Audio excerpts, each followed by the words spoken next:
بسم اللہ الرحمن الرحیم۔ سورۃ الفاتحہ کا مطالعہ ہم کر رہے تھے اور اس کو سمجھنے کی کوشش کر رہے تھے۔ سورۃ الفاتحہ کے ربط پر کچھ بات عرض کرنی تھی۔ سورۃ الفاتحہ میں ہم نے اللہ تعالیٰ سے ہدایت مانگی، اہدنا الصراط المستقیم۔ تو سورۃ البقرہ میں اللہ تعالیٰ نے فرمایا ھدی للمتقین، یعنی جیسے ہی تم نے ہدایت مانگی فوراً بعد میں نے تمہیں ہدایت دے دی۔ اس میں پیغام یہ ہے کہ جب ہم اللہ تعالیٰ سے دعا اس طریقے سے کرتے ہیں جس طریقے سے اللہ اور اس کے رسول نے ہمیں سکھائی ہے تو فوراً قبول ہو جاتی ہے۔ تو ہدایت جب ہم نے اللہ سے مانگی ہے تو اللہ تعالیٰ نے ھدی للمتقین، اور اس کے بعد مطلب جو پوری آیت ہے وہ یوں ہے ذالک الکتاب لا ریب فیہ ھدی للمتقین، کہ وہ کتاب ہے کہ جس میں ذرہ برابر بھی ریب نہیں ہے۔ اس ریب کا ترجمہ میں جان بوجھ کے نہیں کر رہا، اس پہ بات آئے گی۔ اور یہ ہدایت ہے متقین کے لیے، اور یہ پوری کتاب تمہارے لیے ہدایت ہے۔ اس کو تم نے ہدایت مانگی، میں نے تمہیں کتاب دے دی ہے، اس کو پڑھو، سمجھو، عمل کرو اور مجھے راضی کر لو۔ تو سورۃ الفاتحہ اور سورۃ البقرہ میں یہ ربط واضح طور پر سمجھ میں آ رہا ہے۔ سورۃ الفاتحہ اور سورۃ الناس کا بھی ربط ہے، اور سورۃ الفلق کا بھی۔ سورۃ الفاتحہ میں اللہ تعالیٰ نے جو اپنا صفاتی نام پہلی آیت میں ذکر کیا ہے وہ ہے رب۔ سورۃ الفلق اور سورۃ الناس میں بھی اسی طریقے سے ہے، قل اعوذ برب الفلق اور قل اعوذ برب الناس۔ سورۃ الفاتحہ اور سورۃ الناس میں ایک اور مماثلت اور ربط ایک یہ بھی ہے کہ سورۃ الفاتحہ کی ابتدائی 3 آیات میں اللہ تعالیٰ کی صفاتی نام کا ذکر ہے، سورۃ الناس میں بھی ابتدائی 3 آیات میں اللہ تعالیٰ کی صفاتی نام کا ذکر ہے، الحمدللہ رب العالمین الرحمن الرحیم مالک یوم الدین، اور سورۃ الناس میں قل اعوذ برب الناس ملک الناس الہ الناس۔ یہ سورۃ الناس میں اور سورۃ الفاتحہ میں ایک اور بھی بڑا ہی یعنی کہ غور کرنے والا ایک تعلق ہے، وہ یہ کہ سورۃ الفاتحہ میں 2 گروہوں سے بچنے کی اور 2 گروہوں کے راستوں سے بچنے کی ہم نے اللہ تعالیٰ سے دعا مانگی تھی، یعنی 2 ایسے ایلیمنٹس ہیں جن سے ہمیں بچنا ہے۔ سورۃ الناس میں بھی 2 لوگوں سے بچنے کی پناہ مانگی، دو طرح کے ایلیمنٹ سے بچنے کی ہے پناہ مانگنے کی دعا، یعنی دعا یہاں بھی ہے، دعا وہاں بھی ہے، یہاں بھی 2 سے بچنا ہے، وہاں بھی 2 سے بچنا ہے۔ مطلب کیا خوبصورت یعنی نظام ہے نا۔ یہاں پہ غیر المغضوب علیہم ولا الضالین یہود و نصارہ کی بات ہے، وہاں پہ من الجنۃ والناس، یہاں بھی آخری آیت میں، وہاں بھی آخری آیت میں۔ کیا مطلب اللہ کا کلام ہے، اور ایک بات ہے نا، یہ کوئی لکھی ہوئی کوئی تحریر تو ہے نہیں، اس کے باوجود اتنا زیادہ اس کے اندر آپس میں اتنا ریلیشن ہوتا ہے، اتنا تعلق ہوتا ہے کہ بس عقل حیران ہو جاتی ہے۔ تو یہ تو ترتیب ہے قرآن کریم کی، جو اس کو ہمارا مصحف میں ترتیب ہے، پہلے فاتحہ ہے، پھر بقرہ ہے، آل عمران ہے، نساء ہے، مائدہ ہے، انعام، اعراف، انفال، توبہ، یونس، ہود، یوسف، رعد، حجر، نحل، بنی اسرائیل، کہف، پورا یہ آخر قرآن تک۔ اس ترتیب کو کہتے ہیں ترتیب توفیقی، اور ترتیب مصحفی بھی اس کو کہا جاتا ہے، کہ مصحف میں جو ترتیب ہے یہ وہ ترتیب ہے۔ ایک ہوتی ہے ترتیب نزولی، کے نزول کس اعتبار سے، پہلے کیا نازل ہوا، پھر کیا نازل ہوا، پھر کیا نازل ہوا، پھر کیا نازل ہوا، اس کے بعد کیا نازل ہوا، اس کو کہتے ہیں ترتیب نزولی۔ تو اگر ہم ترتیب نزولی میں دیکھتے ہیں تو ہمیں پھر اس میں بھی ایک اور بڑا ہی خوبصورت ربط سمجھ میں آتا ہے۔ سب سے پہلے جو ابتدائی آیات جو نازل ہوئی ہیں وہ ہے سورۃ العلق کی ابتدائی 5 آیات، وہ ہے اقرأ بسم ربک الذی خلق۔ یہاں بھی رب کا ذکر ہے، خلق الانسان من علق اقرأ وربک الاکرم، یہاں بھی رب کا ذکر ہے، آپ کا رب، آپ کا رب۔ اس کے بعد سورہ قلم کی ابتدائی آیات نازل ہوئیں، نون والقلم وما یسطرون ما انت بنعمت ربک بمجنون، یہاں پھر رب کا ذکر۔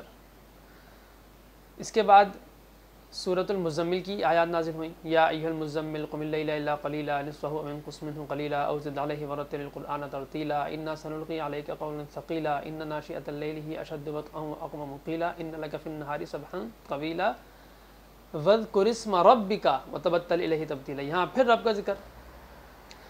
پھر سورۃ المدثر کی آیات نازل ہوئی اس کے بعد 4 نمبر پہ، یا ایھا المدثر قم فانذر وربک فکبر، پھر رب کا ذکر. اور اس کے بعد جو نازل ہوئی وہ سورۃ الفاتحہ نازل ہوئی ہے 5ویں، الحمدللہ رب العالمین. اچھا جو سورۃ المدثر کے اندر ہے وربک فکبر، اس میں اس آیت میں خود ایک عجیب حسن ہے. یعنی ربک فکبر، را با کاف، فا کاف با را، یہ حروف کی ترتیب ہے. نہیں قرآن کریم کے حروف میں بھی اتنا اللہ تعالیٰ نے حسن رکھا ہے عجیب. یعنی کہ آپ یہ دیکھیں کہ رب کا فکبر ہے نا، تو را پہلے ہے، پھر با ہے، پھر کاف ہے، پھر فا ہے، پھر کاف ہے، پھر با ہے، پھر را ہے. اس کو آپ اس طرح لکھیں کاغذ پہ، پھر اس کی ترتیب پوری اس کی عکس کر دیں، ریورس کر دیں. یعنی ادھر کا جو آخری لفظ ہے اس کو پہلے لے آئیں، سیکنڈ لاسٹ کو سیکنڈ پہ لے آئیں، تھرڈ لاسٹ کو تھرڈ پہ لے آئیں، فورتھ پہ ہی رہے گا. تو اس کے بعد اس طریقے سے جو بقیہ ففتھ کو جو یہاں سے تھا اس کو اس طرح بالکل ترتیب بالکل اس کی ریورس کر دینا. تھرڈ کو ففتھ پہ لے آئیں، سیکنڈ کو سکس پہ لے آئیں، اور فرسٹ کو لاسٹ 7 پہ لے آئیں، تو بھی ترتیب یہی رہے گی. یعنی را با کاف، فا کاف با را، یعنی ترتیب آپ ریورس کر دیں گے تو بھی ترتیب یہ رہے گی. یعنی اس میں ایک پیغام یہ ہے کہ رب کا فکبر، آپ کا رب ہے تو اس کی آپ نے وہ بیان کرنی ہے، تکبیر بیان کرنی ہے، اس کی بڑائی بیان کرنی ہے. اس میں ایک چھوٹا سا تو نہیں، پیغام تو بہت بڑے بڑے ہیں، لیکن ایک تھوڑا سا غور کرنے سے اندازہ ہوتا ہے کہ اللہ تعالیٰ یوں سمجھانا چاہ رہے ہیں کہ پوری ترتیب الٹی ہو گئی نا، تو اگر پورا نظام دنیا کا الٹا ہو جائے نا تب بھی اللہ کی بڑائی رہے گی. یعنی اس آیات کے حروف کی ترتیب بھی اگر پوری پلٹ دی جائے تب بھی رب کا فکبر ہی رہے گا. یعنی رب کا فکبر ریورس کر دیا جائے تب بھی رب کا فکبر ہے. سبحان اللہ. تو عجیب یہ ایک اللہ تعالیٰ کی عجیب عظمت ہے. تو ہر صورت میں رب کا ذکر ہے، صفت رب کا اللہ تعالیٰ نے ذکر یہاں پہ فرمایا ہے. کیوں؟ اس میں جو پیغام تھوڑا سمجھ میں آتا ہے وہ یہ ہے کہ اللہ تعالیٰ نے ہمیں پیدا کیا، ہم ہماری نفسیات سے واقف ہیں.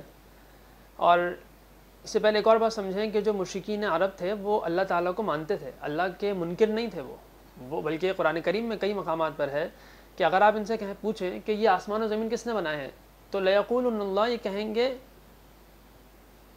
یہ ضرور کہیں گے اللہ تعالیٰ نے بنایا. تو کیوں بھائی؟ جب اللہ تعالیٰ کو مانتے تھے ہم ان کو مشرک کیوں کہتے ہیں؟ مشرک اس لیے کہتے ہیں کہ بھائی وہ اللہ کو مانتے تھے، خالق اللہ کو مانتے تھے، لیکن دیگر صفات میں الہ ایک واحد معبود نہیں مانتے تھے. کہ ایک معبود کیسے ہو سکتا ہے؟ یہ تو اللہ تعالیٰ تو یعنی میں نے پہلے بھی ذکر کیا تھا کہ ایک نظریہ یہ ہے کہ اللہ تعالیٰ نے سب کو پیدا کیا، خالق ہیں. اس کے بعد اللہ تعالیٰ نے اپنی ڈیوٹیز اپنے نیک بندوں کو، فرشتوں کو دے دی ہیں. اللہ تعالیٰ جو ہے وہ یہ سارا نظام ان کے حوالے کر کے ان کو بتا دیا ہے، یہ اب نظام کو چلا رہے ہیں. اور دوسرا موقف یہ ہے کہ اللہ تعالیٰ نے سسٹم ایسا بنایا کہ وہ آٹومیٹک ہے اور آٹومیشن پہ لگا ہوا ہے، بس ایک دفعہ بنا دی پر آٹومیٹک چل رہا ہے. یہ دونوں نظریے غلط ہیں. اللہ تعالیٰ ہی قرآن کریم میں آتا ہے کل یوم ہوا فی شأن، سورۃ الرحمن میں نا، کہ اللہ تعالیٰ تو ہر وقت ہر دن ہر وقت جو ہے وہ اپنے ایک اللہ تعالیٰ کچھ نہ کچھ کر رہے ہیں. ٹھیک ہے، پورے نظام تو نظام ہی اللہ تعالیٰ. ہم نے رب کے 5 معانی جو ہم نے پڑھے تھے اس میں یہ بھی تھا کہ وہ القیم بھی ہے نا، کہ نظام کو سنبھالنے والے بھی وہی ہیں. تو اسی طریقے سے اللہ تعالیٰ ہمیں پیغام دینا چاہ رہے ہیں کہ رب میں ہوں. ٹھیک ہے، تو وہ اللہ کو مانتے تھے لیکن رب ہونے میں اور دیگر صفات میں ان کو شیطان نے بھٹکا دیا تھا. دوسری بات یہ ہے کہ شیطان ہمیں قرآن کریم میں آتا ہے کہ شیطان تمہیں فقر سے ڈرائے گا. ٹھیک ہے، تو اللہ تعالیٰ کو پتہ ہے شیطان فقر سے ڈرائے گا. اچھا شیطان نا تقریباً نا امید اور مایوس ہو چکا ہے ان لوگوں سے جو اللہ کو مانتے ہیں نا، ان کو اس بات پہ لانے سے کہ اللہ ہے ہی نہیں، اس بات پہ لانے سے وہ مایوس ہو چکا ہے. یعنی کہ یہ نہیں ہو سکتا مجھ سے، یہ اللہ کو مان لیا ہے بس یہ نہیں ہو سکتا. اب وہی چاہتا ہے کہ اس طریقے سے اللہ کو تو مان لیا لیکن شرک کر لیں، آپ صلی اللہ علیہ وسلم کو آخری نبی نہ مانیں، ان کی نبوت کا انکار کریں. ٹھیک ہے نا، ان کو آخری نبی ماننے سے انکار کر دیں. تو اس طرح کی چیزیں شیطان جو ہے وہ کر رہا ہوتا ہے. تو اس میں اللہ تعالیٰ کو پتہ ہے کہ شیطان اس طریقے سے بھٹکائے گا. اور فقر سے ڈرائے گا، تو اللہ تعالیٰ نے بتایا دیکھو بھائی رب میں ہوں. پہلی وحی نازل ہو رہی ہے، میں اللہ تعالیٰ رب کا ذکر 2 دفعہ فرما رہے ہیں، پھر دوسری وحی نازل ہو رہی ہے اس میں رب کا ذکر، تیسری میں رب کا ذکر، چوتھی میں رب کا ذکر، پانچویں میں رب کا ذکر، اور 4 میں جب آیا ہے تو رب کا آیا ہے. اللہ کے نبی سے فرمانا اللہ تعالیٰ فرما رہے ہیں، تو اللہ تعالیٰ اپنے نبی سے بات کر رہے ہیں. تو آپ کا رب آپ کا رب آپ کا رب آپ کا رب آپ کا رب آپ کا رب 5 دفعہ اس طرح سے آیا 4 صورتوں میں. ٹھیک ہے. اور سورۃ الفاتحہ کے اندر کیونکہ یہ پوری امت کے لیے ہے، تو اس میں اللہ تعالیٰ نے فرمایا رب العالمین، سارے جہان کا رب ہوں. تو بار بار رب جب انسان اپنی زبان سے کہتا ہے نا ایک لفظ، تو اس کا اثر دل میں آتا ہے. عربی کا ایک مقولہ ہے اذا تکرر تقرر، جب کسی بات کا بار بار تکرار ہوتا ہے، اس کو بار بار ریپیٹ کیا جاتا ہے، تو تقرر وہ دل میں قرار پا جاتا ہے، دل میں بیٹھ جاتا ہے، وہ پیوست ہو جاتا ہے. تو اللہ تعالیٰ بار بار ہم سے رب کا تذکرہ کروا رہے ہیں کہ میرا رب ہونا تمہارے دل، شیطان جو تمہیں بھٹکائے گا نا، وہ میرے خالق ہونے سے بھٹکانا بہت مشکل ہے اس کے لیے، وہ تمہیں میرے رب ہونے سے بہکائے گا کہ یہاں سے تمہیں کسی نہ کسی طریقے سے پریشانی آئے گی تو تم پریشان ہو جاؤ گے اور میرے رب ہونے کو تم بھول جاؤ گے. تو جب تم نماز پڑھو اس میں بھی بار بار جو تذکرہ ہے، ہم رکوع میں جا رہے ہیں تو سبحان ربی العظیم سبحان ربی العظیم سبحان ربی العظیم کم از کم 3 دفعہ رب کا ذکر کرنا ہے. یعنی کہ یہ بھی ہو سکتا تھا سبحان اللہ العظیم، یہ جو بخاری شریف کی آخری حدیث ہے سبحان اللہ وبحمدہ سبحان اللہ العظیم، اس کے اندر جو کلمہ آتا ہے تو وہاں ہے یہ جملہ پورا سبحان اللہ العظیم. تو یہ ہو سکتا تھا یہاں پر بھی سبحان ربی العظیم کی جگہ سبحان اللہ العظیم ہو سکتا تھا. اور لفظ اللہ تعالیٰ کے متعلق ہم نے بات کی تھی کہ اس میں تمام صفات کا اللہ تعالیٰ کا ذکر ہو جاتا ہے ضمناً، کیونکہ اس میں اللہ تعالیٰ کا ذاتی نام ذکر کیا جا رہا ہے. تو سبحان اللہ العظیم کہنے میں لفظ اللہ کو ہم ذکر کرتے، لیکن جیسے میں نے عرض کیا کہ جس چیز کو زبان پہ لایا جاتا ہے نا، کیونکہ عین ممکن ہے کہ لفظ اللہ ہم جب بول رہے ہوں تو تمام صفات کو ایک ساتھ ہم اپنے ذہن میں ریکال نہیں کر سکتے. مائنڈفلنس کے ساتھ ہم تمام صفات کی مائنڈفلنس کے ساتھ لفظ اللہ کو بول نہیں سکتے، مشکل ہے، اتنا استحضار نہیں ہو سکتا. تو جس صفت کا سب سے زیادہ ذکر کرنے کی ضرورت ہے انسان کی تربیت کے اندر، وہ ہے صفت رب. اور رب کے اندر خود تربیت کا معنی بھی ہے، یعنی لفظ بھی تربیت والا ہے، اور اللہ تعالیٰ اس لفظ کو سکھا کر اور بار بار ہم سے ہماری زبان سے کہلوا کر ہماری تربیت بھی کر رہے ہیں. اور یہ بھی ہے کہ شیطان بھٹکائے گا تو فقر اور اس طرح کی چیزوں سے بھٹکائے گا تو رب ہونا دل میں بٹھایا جائے. اور رب کے ہم نے 5 معنی ذکر کیے تھے، مالک، سید، منعم، مربی، القیم. تو ان 5 معانی میں شیطان جو ہے وہ شبہات ڈال سکتا ہے. تو ان 5 معانی میں شبہات ڈال سکتا ہے، اس وجہ سے بار بار رب کا ذکر کروایا تاکہ شیطان کے لیے دروازے بند ہو جائیں. اور بار بار سبحان ربی العظیم ہمیں 3 دفعہ ایک رکوع میں کم از کم 3 دفعہ ہے، پھر سجدے میں بھی کم از کم 3 دفعہ ہے سبحان ربی الاعلیٰ سبحان ربی الاعلیٰ سبحان ربی الاعلیٰ. پیغام یہ ہے کہ رب میں ہوں، اور میرے رب ہونے کے اقرار اور استحضار کے ساتھ تمہیں میری عبادات بھی کرنی ہے اور اپنی پوری زندگی کو اس کے مطابق چلانا ہے، یہ مانتے ہوئے کہ رب میری ذات ہے. تو یہ ایک بہت ہی خوبصورت اور یعنی عجیب، یعنی کہ اگر ترتیب نزولی دیکھیں تو بھی رب کا ذکر ہے، اور اگر ترتیب مصحفی دیکھیں تب بھی رب کا ذکر ہے. اور یعنی کہ پہلے اور آخر میں الحمدللہ رب العالمین، اور سورۃ الناس کے اندر اور سورۃ الفلق کے اندر قل اعوذ برب الفلق اور قل اعوذ برب الناس. اچھا، اب سورۃ الفاتحہ میں بھی رب کا ذکر ہے، سورۃ الفاتحہ میں تو ہے ہی، سورۃ البقرہ میں بھی رب کا ذکر ہے. یعنی کہ سورۃ البقرہ میں جب ابتدا ہو رہی ہے نا، تو جب ہم اس پر انشاءاللہ نیکسٹ اس پہ انشاءاللہ بات کریں گے سورۃ البقرہ پہ، تو انشاءاللہ اس پہ تفصیل سے بات آ جائے گی. ذالک الکتاب لا ریب فیہ ھدی للمتقین، متقین کی تعریف ہے کہ متقین کون ہوتے ہیں. اس کے بعد ہے جو یعنی اللہ تعالیٰ کے منکر ہیں، اللہ تعالیٰ کو نہیں مانتے، مطلب جو قرآن کریم کے منکر ہیں، آپ صلی اللہ علیہ وسلم کی نبوت کے منکر ہیں، ان کا ذکر ہے 2 آیات کے اندر. اس کے بعد منافقین کا ذکر ہے، یعنی صرف تذکرہ ہے. اللہ تعالیٰ اپنی شان نہیں بیان کر رہے، اللہ تعالیٰ ہمیں کوئی حکم نہیں دے رہے. اور ہم نے یہ بات بھی کی تھی، لیکن بہت ہلکی، بس ایک اشارتاً کی تھی کہ اللہ اس پوری صورت کے اندر ایک بھی دفعہ اللہ نے ہمیں حکم نہیں دیا ہے. یعنی اس کے اندر اللہ تعالیٰ کے 10 نام ہیں، ہم نے ذکر کیا تھا نا کہ اللہ تعالیٰ کے 10 نام ہیں، 5 بالکل ظاہر ہیں اور 5 جو ہیں وہ چھپے ہوئے ہیں. جو ظاہر ہیں وہ اللہ، رب، رحمان، رحیم، مالک، یہ بالکل ظاہر ہیں.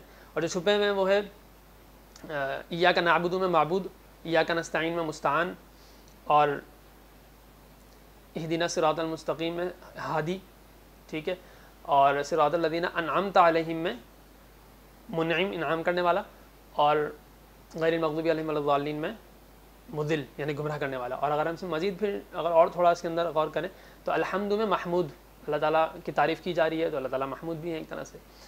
تو اور اسی طریقے سے وہ ہیں مغضوب علیہم میں یہی کہ اللہ تعالیٰ نے غضب کیا تو اللہ تعالیٰ غضب کرنے والے بھی ہیں. تو اس طریقے سے 12 بھی ہو سکتے ہیں. لیکن کہنے کا مقصد ہے کہ ہم نے اللہ تعالیٰ کی ناموں کا ایک تذکرہ کیا تھا کہ اللہ تعالیٰ کے سورۃ الفاتحہ کے اندر 10 نام یا ایک طرح سے 12 نام ہیں, جن میں سے 5 ظاہر ہیں, بقیہ جو ہے وہ مضمر ہیں یعنی چھپے ہوئے ہیں. تو اب اس کے بعد اس پوری صورت میں اگر ہم غور کریں تو ایک دفعہ بھی اللہ تعالیٰ نے ہمیں کسی بھی کام کا حکم نہیں دیا. ہاں لیکن سورۃ الفاتحہ اتنی عظیم الشان صورت ہے, اور یعنی کہ اس کا جو نزول ہوا ہے یہ بھی بڑا عجیب, یعنی روایت میں اس طرح سے بھی آتا ہے کہ بڑا ہی اس کا ایک الگ انداز سے نزول ہوا ہے. فرشتے باقاعدہ اس کے 2 خزانے ہیں آپ کے لیے آئے ہیں اس طریقے سے. بڑا اس کا نزول بڑا عجیب انداز سے ہوا ہے. تو خیر کہنے کا مقصد ہے کہ اس صورت میں اللہ تعالیٰ نے بہت ساری باتیں بیان کی ہیں, لیکن ان سب کے باوجود ایک دفعہ بھی ہمیں حکم نہیں دیا ہے. مثال کے طور پر ہو سکتا تھا بھائی اعبدونی میری عبادت کرو. ہمیں ایاک نعبدو میں ہم دعا کر رہے ہیں اللہ تعالیٰ سے بات کرنے, اللہ ہم آپ کی عبادت کرتے ہیں. تو اس صورت میں پیغام یہ بھی ہے کہ عبادت صرف میری ہی ہے, ضمناً پیغام یہ بھی ہے. لیکن اللہ تعالیٰ یہ بھی کہہ سکتے تھے کہ اعبدونی میری عبادت کرو, حکم بھی دے سکتے تھے, جب اتنا بڑا میں اتنی شانوں والا میں رب ہوں تو میری عبادت کرو. لیکن اس میں حکم کا انداز نہیں اختیار کیا گیا, بلکہ الگ انداز اختیار کیا گیا. پھر سورۃ البقرہ ہم پڑھتے رہتے ہیں, اس میں مومنین کا ذکر ہو رہا ہے, پھر اس کے بعد جو ماننے والے نہیں ہیں ان کا ذکر ہو رہا ہے, پھر منافقین کا ذکر ہو رہا ہے, لیکن ایک حکم نہیں آ رہا ہے. اتنی یعنی کہ آپ نے پوری ایک صورت ہو گئی, حکم کچھ نہیں. پھر سورۃ البقرہ شروع ہو گئی, اس کا ایک رکوع پورا ہو گیا, ایک دفعہ اللہ تعالیٰ ہمیں حکم نہیں دے رہے. دوسرا رکوع بھی ختم ہو جاتا ہے, ایک دفعہ حکم نہیں آتا. یعنی اللہ تعالیٰ ہمیں یہ سمجھانا چاہ رہے ہیں کہ ڈنڈے سے اور حکم دینے سے اور اس طرح جو ہے نا سر پہ سوار ہو جانے سے, میں رب ہو کر, میں خالق ہو کر, میں تمہارا مالک ہوں, معبود ہوں, ان ساری صفات میں اللہ ہوں, ان سب کے باوجود میں تمہیں حکم نہیں دے رہا, اور میں اتنے پیار سے بات کر رہا ہوں, تو تم تو اپنے چھوٹوں پر جب کوئی تمہیں اللہ تعالیٰ کوئی عہدہ دے دیتا ہے, چاہے عہدہ دے دیتا ہے اللہ تعالیٰ جب ہمیں, یا کوئی چاہے وہ والد ہوں یا استاد ہوں, تو بس ہم تو پھر اپنے چھوٹوں پر حکم چلاتے رہتے ہیں. تو اس پورے جو ایک نظام ہے, اس کے اندر ایک پیغام یہ بھی ہے تربیت کا کہ حکم تب تک نہیں دیا جاتا جب تک حاکم اور محکوم کے درمیان قلبی اور روحانی تعلق نہ پیدا ہو جائے. سورۃ الفاتحہ میں مکمل طور پر بندے اور رب کا تعلق ہے, مکمل طور پر. اس کے بعد پھر مزید واقعات سے اور لوگوں کی 3 قسمیں ہیں. ان تینوں قسموں کے تذکرے کے بعد اللہ تعالیٰ نے پھر پوری انسانیت کو فرمایا یا ایھا الناس اعبدوا, اے لوگوں میری عبادت کرو. اعبدوا میری عبادت کرو, یعنی تم سب عبادت کرو. کس کی عبادت کرو؟ اس میں ہو سکتا تھا اعبدونی میری عبادت کرو, اور یہ بھی ہو سکتا تھا کہ اعبدوا الخالق, اعبدوا خالقکم, اپنے خالق پیدا کرنے والے کی عبادت کرو. بہت ساری چیزیں ہو سکتی تھی, لیکن یہاں پھر اللہ تعالیٰ نے جو صفت کا ذکر کیا وہ پھر رب ہے. اعبدوا ربکم, یعنی پھر یہ پیغام دے رہا ہوں کہ حکم آتا ہے نا تو انسان تھوڑا سا ایک طرح سے تھوڑا سا ایک ڈرنا, ایک اس میں ہلکی سی ایک وہ چیز فیلنگ آ رہی ہوتی ہے کہ یار حکم ہے بھائی, اس میں تھوڑا سا وہ ہے. تو وہ احساس بھی ہے, لیکن اللہ تعالیٰ کی محبت کا عالم یہ ہے کہ یہ احساس, اب حکم تو دینا ہے, تو اس کو فوراً سے رب کی صفت کا ذکر کر دیا. ایک تو اس میں وہی تربیت کا معنی بھی, اور پھر وہی منعم کا معنی بھی, اور اس کے اندر محبت کا معنی بھی کہ بھائی میں تم سے پیار کرتا ہوں, تم میرے بندے ہو, تو اپنے رب کی جس نے تمہیں اتنی نعمتیں دی اس کی عبادت کرو. تو یہاں پھر رب کا ذکر ہے, یعنی اللہ تعالیٰ بار بار رب کا تذکرہ کر کے ہمارے دلوں میں اپنا رب ہونا بٹھانا چاہ رہے ہیں. اللہ تعالیٰ سے دعا ہے کہ اللہ تعالیٰ ہمارے دلوں میں اپنا رب ہونا حقیقی معنوں میں بٹھا دیں, پیوست فرما دیں, اور ہمیں شیطان جن چیزوں سے ہمیں ڈراتا ہے ان سب سے ہمیں اللہ تعالیٰ بچا کر سیدھے راستے پر اپنی محبت کے ساتھ چلنے کی توفیق اور ہمت عطا فرمائے. السلام علیکم ورحمۃ اللہ وبرکاتہ.